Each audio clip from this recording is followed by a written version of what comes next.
En espérant que vous portez bien, tagine sirk. Sirk qui veut dire épinard, un plat avec un goût explosif en bouche.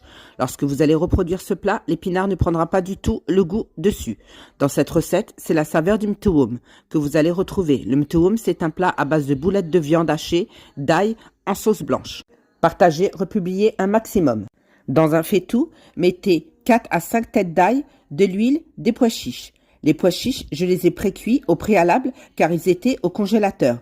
Bien faire revenir sur feu doux, 5 bonnes minutes. Attention, l'ail ne doit pas être caramélisé. Tout le secret du plat est dans ce processus.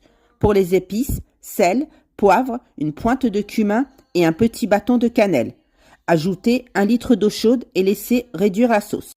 Pour la farce, du blanc de poulet, une demi-poitrine m'a suffi. De l'épinard, de l'ail, et pour les épices, c'est les mêmes que la sauce, sel, poivre, de l'ail, une pointe de cumin, sauf pour la cannelle, ça sera en poudre.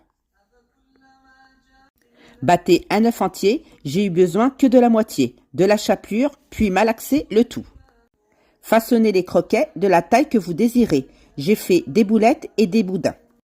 Enrobez dans de la farine, il se peut que le croquet ait absorbé la farine. Re-enrobez les croquets dans de la farine une deuxième fois, puis enlevez l'excédent de farine. Faites dorer dans un bain d'huile chaud, le feu est à peu plus de la moitié. La sauce a diminué, attention, laissez une quantité suffisante.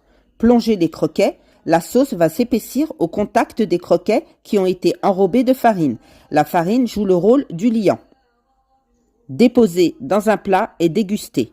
Je l'ai accompagné de frites, mais vous pouvez remplacer les frites par du riz. Je n'ai aucun mot pour décrire le goût, la saveur de ce plat. Juste trop hlou, trop bnina. Essayez-le, il faut absolument que vous le reproduisiez pour comprendre ce que j'essaie de vous dire. Pour cette recette, je vous conseille de pré-cuire les pois chiches s'ils ont été au congélateur. Sinon, la cuisson sera plus longue et vous serez obligé d'ajouter de l'eau si les pois chiches ne cuisent pas. Une recette simple et très rapide. En espérant que la recette vous a plu, partagez, republiez un maximum, les cœurs, les commentaires pour plus de recettes simples et faciles. Bye bye!